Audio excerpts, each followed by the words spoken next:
55 сабақ. Сабақты бастаудан алдын каналға тіркеліп, видеоға лайк басып кетейік. Сендерге түсінікті болу үшін тапсырмалардың жауаптарын ауызша айтып кетемін. 17 тапсырма. Оқы, сөйлемдерді сызбамен сәйкестендір. Қай сызбада қай сөйлемге сәйкес келетінін түсіндір. Қарлығаштар ұшты, жаңбыр жауды. Бұл жердегі сұрақтар: нелер қайтты, қарлығаштар ұшты, не қылды, жаңбыр жауды. Бұл сөйлемдегі сөздер қандай сұрақтарға жауап береді? Бастауыш пен баяндауыш сөйлемнің тұрлаулы мүшелері. 18 тапсырма. Мәтінді түсініп оқы. Отырар көне қала. Қаланың орны отырар төбе деп аталады. Бұл жерде қыш ыдыстардың қалдықтары көп. Отырар қаласында ұлы ойшыл Әбу-Насыр әл-Фараби туған. Отырарда сәулетті сарайлар мен мешіттердің болғанын дәлелдейтін жәдігерлер көптен кездеседі. Мәтінде қандай қала туралы айтылған? Мәтінде Отырар қаласы туралы айтылған. Қарамен жазылған сөйлемнен тұраулы мүшелерді тап. Сызықшаның қойылу себебін түсіндір.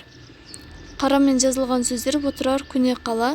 Сызықшаның қойылу себебі бастауыштан кейін баяндауыш болып тұр, сол себепті сызықша қойылған. Шығармашылық үзіліс. 19 тапсырма. Ребусты шеш. Қала сөзінен екі сөйлем құрап жаз. Ол сөз бірінде бастауыш, екіншісінде баяндауыш болсын. Ребустың жауабы бізде отырар қала. Бір сөздің екі сөйлемде екі түрлі сөйлем мүшесінің қызметін атқару себебін түсіндір. Екінші сөйлемде сызықшаның қойылу себебін түсіндір. Екінші сөйлемде сызықшаның қойылу себебі бастауыштан кейін баяндауыш болып тұр, сол себепті сызықша қойылған. 20 тапсырма. Кім келіспейді ойыны?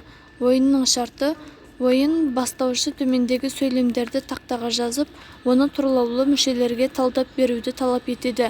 Талдауға шыққан оқушының пікіріне кім келіспейді деген сұрақ қояды. Келіспегендер өз пікірлерін дәлелдейді. Өз пікірінің дұрыстығын дәлелдеп, дұрыс талдаған оқушы ойын бастаушы болады. Арман тәуелсіздік сарайына бармақшы. Апасы Түркістанда тұрады. Ол таңертең Баянауылға соқты. Біз Астананы араладық. Осымен бүгінгі сабағымыз аяқталды. Тапсырмалар сендерге түсінікті болған болса, видеоға лайк басып, комментария жазып және каналымызға тіркеліп қояйық. Балалар, мен сендерге пайдалы видеоларды көбірек шығарып отыратын боламын. Каналды жоғалтып болмау үшін каналға тіркеліп қояйық. Және де түсінбеген тапсырмаларың болса, комментарияға жазып кетсеңдер, келесі видеоларда шығаратын боламын.